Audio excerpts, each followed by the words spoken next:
membuat kami juga kekhawatiran, ketakutan, sehingga tidak ada kegiatan pembelajaran tatap muka terbatas dan lain sebagainya. Tiba di kelompok belajar, pembelajaran tidak berjalan efektif karena gurunya sudah capek.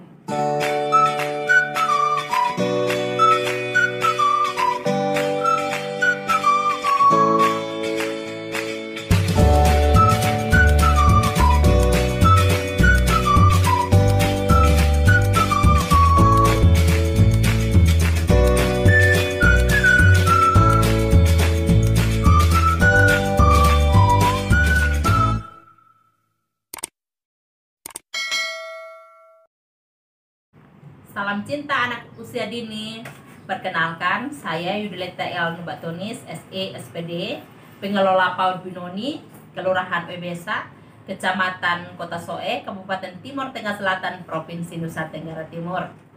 Profil PAUD kami, PAUD Binoni ini didirikan pada tanggal 16 Januari tahun 2012. Di PAUD Binoni ini saya juga sebagai pengelola, langsung juga sebagai pendidik PAUD, memiliki teman-teman pendidik. Di sini kami ada 4 orang guru yang membantu sebagai pendidik di PAUD Binoni. Ada bagian untuk guru pendamping, bahkan untuk bidang komunikasi, informasi dan edukasi, dan cleaning service juga kita miliki di lembaga PAUD ini.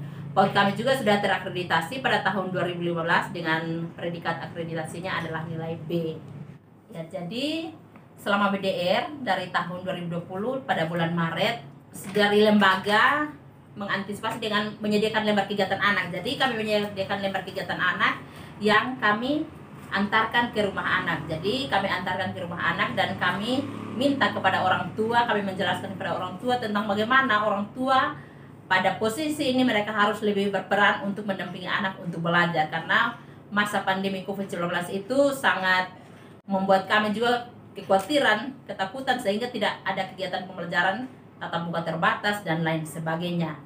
Tetapi di dalam kegiatan tersebut juga Bapak Ibu sekalian, kami memperhatikan bahwa agak susah juga, karena anak-anak PAUD ini pembelajarannya mereka harus melihat hal-hal yang nyata, jadi hal-hal yang konkret. Jadi anak-anak di dunia anak PAUD itu adalah dunia bermain melalui belajar. Kami melihat bahwa ternyata ketika kami mengirimkan lembar kegiatan anak, bahkan tugas-tugas, ada program kegiatan mingguan yang kami kirimkan kepada orang tua, tetapi orang tua tidak bisa menuntun anak untuk menyelesaikan beberapa kegiatan yang kami lakukan.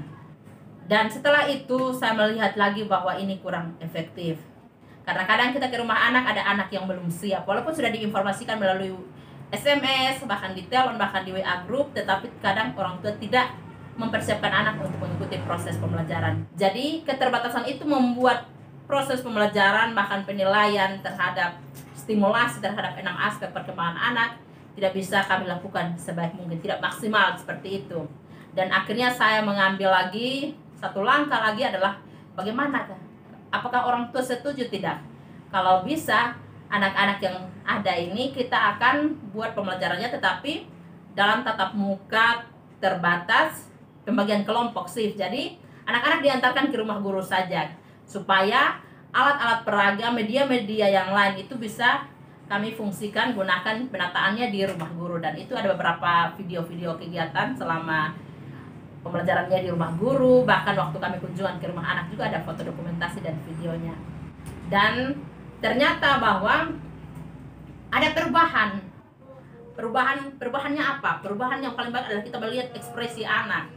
Ternyata anak merasa lebih enjoy, lebih gembira ketika dia pembelajarannya di rumah guru. Di rumah guru juga kita tetap menjalankan protokol kesehatan. Jadi ternyata di rumah guru mereka bisa bereksplorasi, malah mereka lebih senang. Jadi saya juga bilang, aduh bagaimana ya. Jadi tetap kita penataannya itu membuat dia punya dunia itu memang dunia bermain betul. Jadi anak langsung dia lebih menikmati untuk mengikuti kegiatan-kegiatan pembelajaran.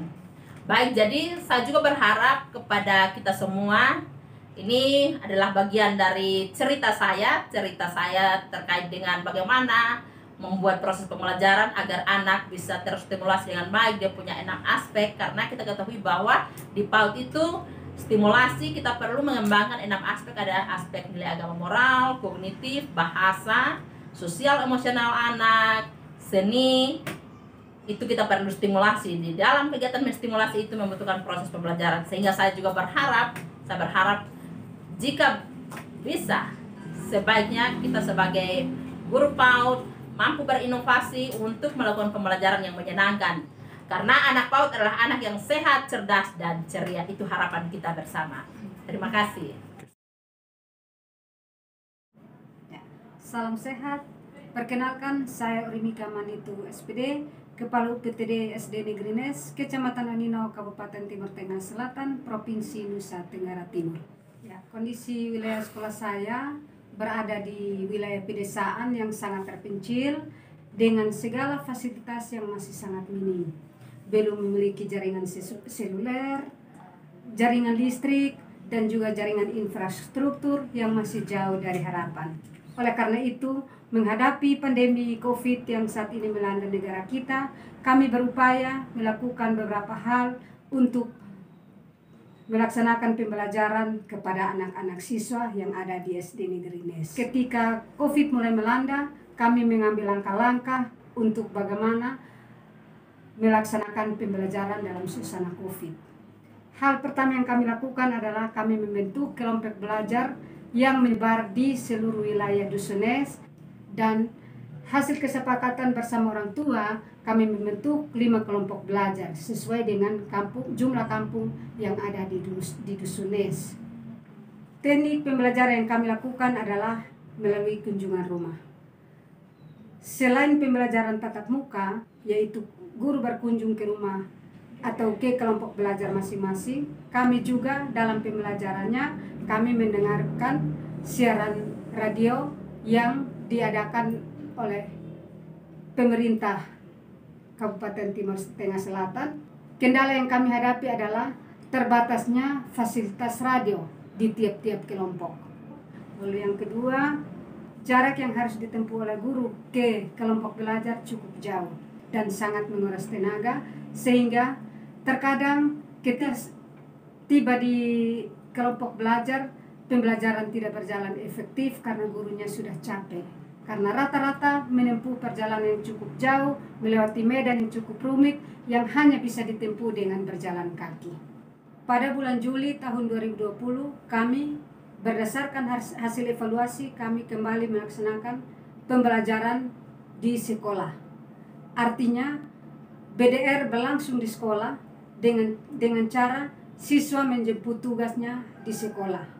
Tujuannya adalah agar bisa dapat terkontrol, sekolah tidak ditinggalkan untuk beberapa waktu yang lama, sehingga kebersihan dan kerapian sekolah tetap terjaga. Hasil perbandingan antara kegiatan BDR di rumah dan kegiatan di sekolah, menurut kami yang efektif adalah kegiatannya di sekolah. Karena apa? Kegiatannya dapat terkontrol dan fasilitas yang disediakan di sekolah pun sangat memadai, sehingga dapat melancarkan setiap pembelajaran yang dilaksanakan. Dengan keterbatasan yang kami miliki, kami berupaya bagaimana tetap melaksanakan pembelajaran BDR, dan harapan kita kiranya segala fasilitas pendidikan yang ada di daerah terpencil bisa dapat diperhatikan oleh pemerintah atau mendapat perhatian dari pemerintah, sehingga tidak ada kesenjangan pendidikan antara siswa yang ada di desa dan siswa yang ada di kota. Demikian yang dapat kami sampaikan. Semoga corona cepat berakhir dan kita tetap melaksanakan tugas seperti sedia kala. Salam sehat.